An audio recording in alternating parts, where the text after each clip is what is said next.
Bonjour à tous et merci de nous retrouver pour l'intégrale de la revue de presse. Naomi a déjà si bien planté le décor qu'on va y aller directement. Bonjour Liémé. Bonjour Renaud. Je le rappelle, rédacteur en chef de Radio Yopougon et c'est avec lui qu'aujourd'hui on va faire le tour des titres que nous avons retenus pour ce numéro de l'intégrale de la revue de presse. Et on démarre tout de suite avec l'Inter, selon lequel le président de la République met ses ministres et cadres au pas.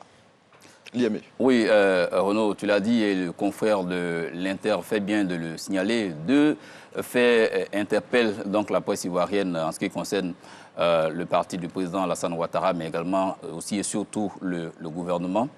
Vous le savez, ce n'est plus un secret de le dire. La Côte d'Ivoire est à l'attente d'un nouveau gouvernement et lorsque les tractations sont en cours, il y a beaucoup de choses qui se disent dans les couloirs, il y a beaucoup de questions qui ne devraient pas arriver aussi sur la place publique qui y arrivent et pour cela, il faut que le président de la République puisse donc donner le ton en invitant les uns et les autres au calme, à la retenue et faire confiance à ceux qui sont aux affaires, laisser donc le Premier ministre Patrick Achi faire les différentes concertations et sortir le gouvernement au moment opportun. En le disant, on pense également à la nouvelle monture du parti RHDP. Vous savez, il y a quelques semaines en arrière, le président a décidé donc de restructurer le parti en confiant donc la tâche au ministre Gilbert Kafana Koni avec son équipe. Maire de la commune de Yopougon. Voilà, le maire de la commune de Yopougon. Voilà.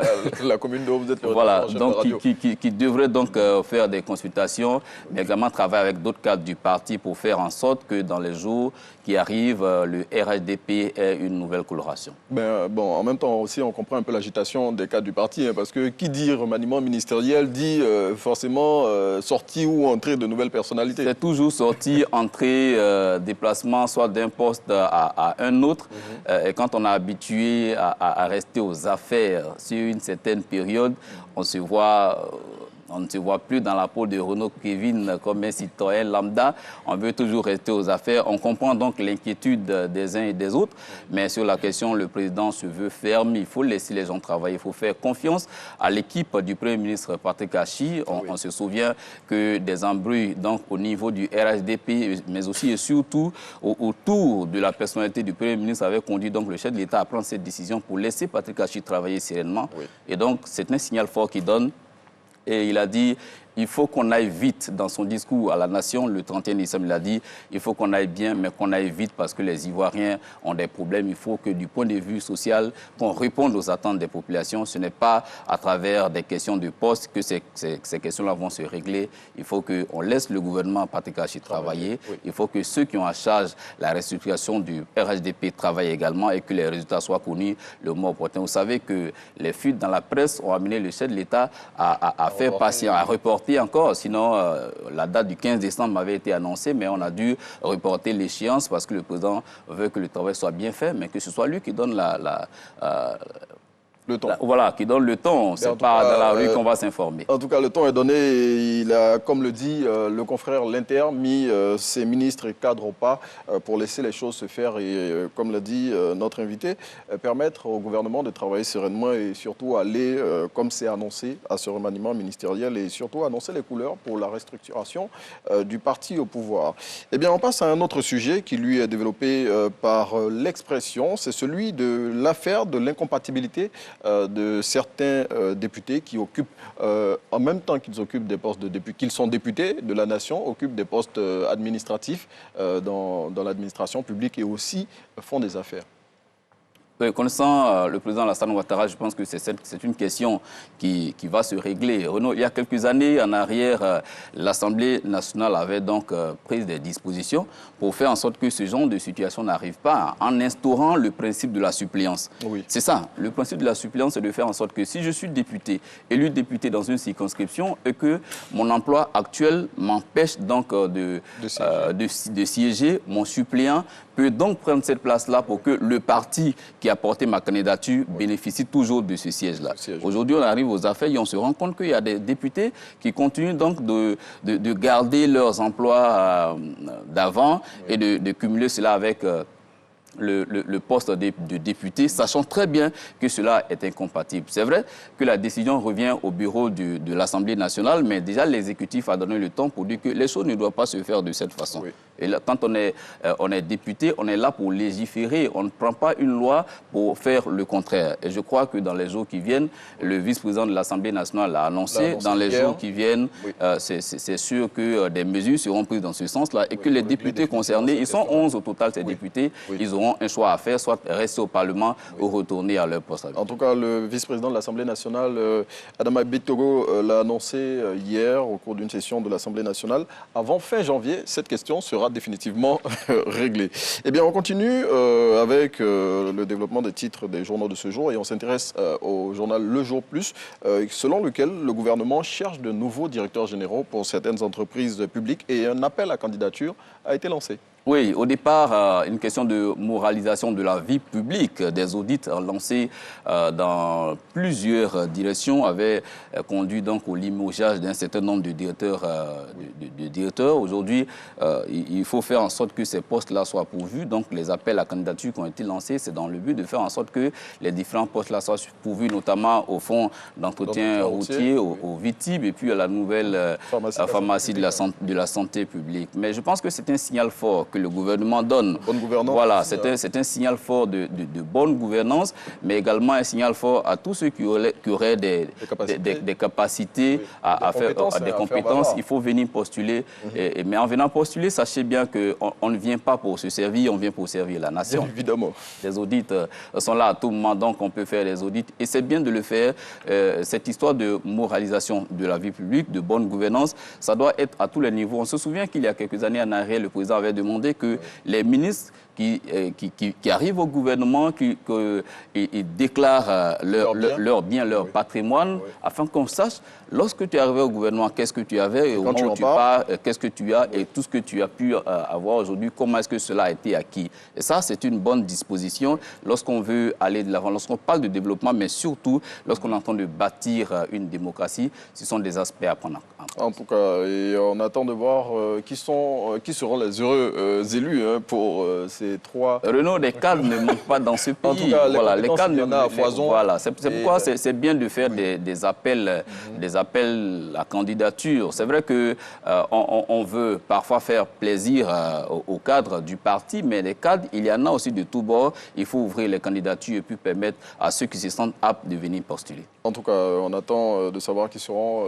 ces personnes qui seront retenues pour diriger ces structures d'État. 3, il faut le rappeler, pour lesquelles des appels à candidature ont été lancés. Fraternité Matin, c'est à lui qu'on s'intéresse maintenant, et il nous parle des grands chantiers du ministère de la fonction publique qui ont été annoncés hier par la ministre Anne Désiré Oloto. Et parmi ces grands chantiers, il y a celui du traitement assez diligent à partir de cette année des cas des personnes qui vont à la retraite concernant leur pension. Oui, l'idée c'est de faire en sorte que désormais, dès le premier mois de la retraite, que le fonctionnaire qui a été au service de la nation durant toutes ces années, que dès le premier mois de la retraite, il puisse bénéficier directement de sa pension, qu'il ne soit pas soumis à toutes sortes de supplices. La retraite ne doit pas être perçue comme un purgatoire ou l'enfer. Mais écoutez, lorsqu'on a été au service de la nation et qu'on a travaillé pendant des années, la retraite, c'est le moment de se reposer et de regarder ses enfants grandir, ses petits-enfants grandir dans la sérénité. Ça ne doit pas être un parcours du combattant au point où on est stressé à 2-3 années de la retraite. Et je crois que cette mesure qui arrive maintenant avec la ministre Anne Désiré Oloto arrive à point nommé. Et cette mesure-là, elle la prend en mettant en mission tous ces directeurs centraux pour dire il faut aller vite, il faut bien faire les choses. Nous devons moderniser l'administration, nous devons moderniser la fonction publique. Et je pense que déjà, cette mesure-là, elle est à saluer. Et avec elle, il n'y a pas que cette mesure, d'autres mesures ont été prises également en ce qui concerne la réforme de l'École nationale de l'administration, l'adoption du code d'éthique et de déontologie de l'agent du service public. Toutes ces mesures-là sont de nature, en tout cas, à moderniser l'administration. Maintenant, une chose est de prendre les mesures, l'application de ces mesures aussi, c'était notre challenge. En tout cas, elle a dit qu'elle veillerait personnellement à l'application de ces mesures-là en étant assez ferme dans le suivi de toutes ces mesures qui ont été annoncés hier, et c'était à l'École nationale d'administration, au moment du lancement des activités de cette année pour le ministère de l'Emploi, plutôt le ministère de la fonction publique et de la modernisation de l'administration.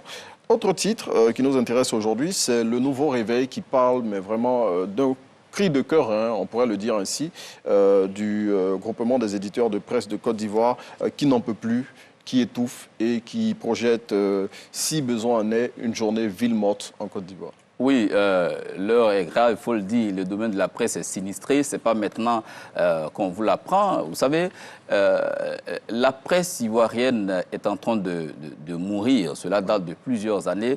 On se souvient encore tout petit que Edipresse, à travers la Poste, convoyait les journaux à l'intérieur du pays. Depuis des années 80, on continue d'utiliser les mêmes canaux de distribution. À un moment donné, il faut revoir la machine. Il y a quelque chose qui ne va pas. Il y a quelque chose qui ne va pas. Il faut revoir la machine. Il faut revoir la façon dont... Et puis, il faut se dire qu'il y a de nouveaux médias qui arrivent aujourd'hui. Il faut s'adapter. Oui. Le secteur de la presse est sinistré. C'est vrai qu'on regarde du côté de l'État. On veut un soutien de la part de l'État de Côte d'Ivoire. C'est vrai que l'État est la mère de toutes ces structures-là.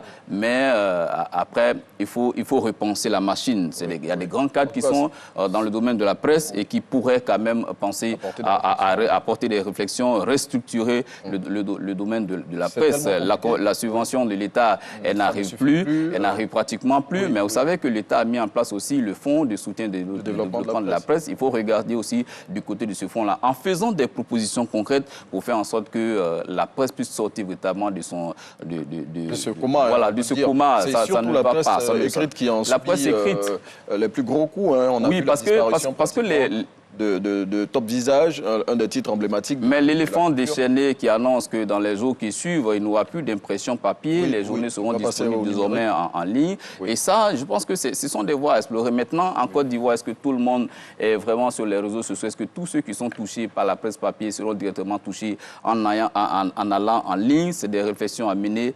Mais attention, la question à se poser, la presse est en difficulté. Il faut que quelque chose soit fait. Vous savez que le contrepoids qui est important dans la vie d'une nation qui se veut démocratique, ce contrepoids est apporté par la presse. S'il n'y a pas de presse et de presse forte, on ne peut pas parler véritablement de démocratie. Donc que ceux qui nous écoutent, qui nous suivent, pensent à faire quelque chose pour la presse ivoirienne. En tout cas, on en a grandement besoin. Et autre titre, l'IME, qui, je suis sûr, va vous intéresser particulièrement, c'est celui relatif au pain dont le prix risque d'augmenter. Oui, la baguette est à 150 francs depuis plusieurs années. Les boulangers ont fait des efforts aussi jusqu'à maintenant. Vous savez, il y a quelques mois en arrière, on a entendu dans la presse, enfin sur les réseaux sociaux, que voilà, le prix de la baguette avait augmenté. Oui. Moi, je dis attention, ça c'est une balle d'essai qu'on lance comme ça sur les réseaux sociaux. Si les populations ne réagissent pas, ça va revenir après.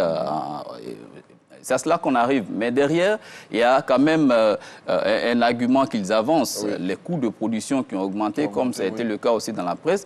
Les coûts de production ont augmenté. Le sac de blé qu'on achetait, que les boulangers achetaient à 11 000 francs, est passé aujourd'hui à 23 000 francs, pendant que le coût de la baguette n'a pas changé.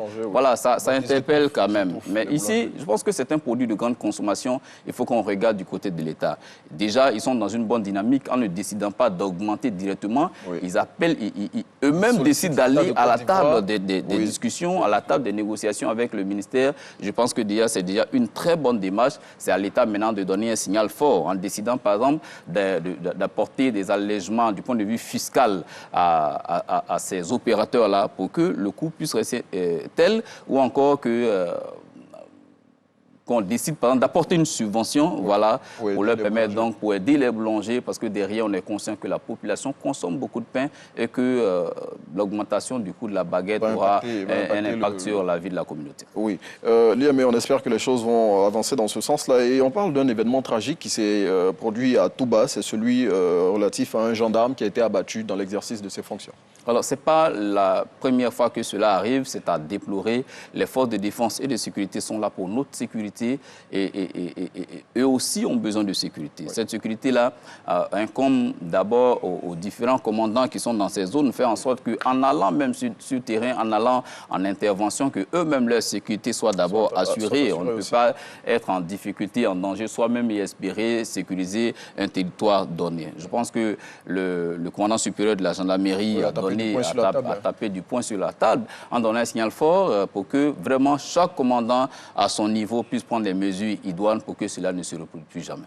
Mais en tout cas, on espère que les agents des forces de défense et de sécurité qui sont partout sur l'étendue du territoire national pourront désormais assurer leurs fonctions dans des conditions de sécurité maximale pour éviter que ce genre de situation ne se produise. Et puis, pour terminer, Liam, juste cette information que je vais donner. Il y aura, à compter aujourd'hui, mardi, des exercices militaires qui seront faits par les forces armées de Côte d'Ivoire et des avions, à cette occasion, vont survoler le ciel d'Abidjan et celui de Jacquesville. Et cette activité se tient de concert avec le commandement militaire américain qui se trouve ici en Afrique. Merci de nous avoir suivis.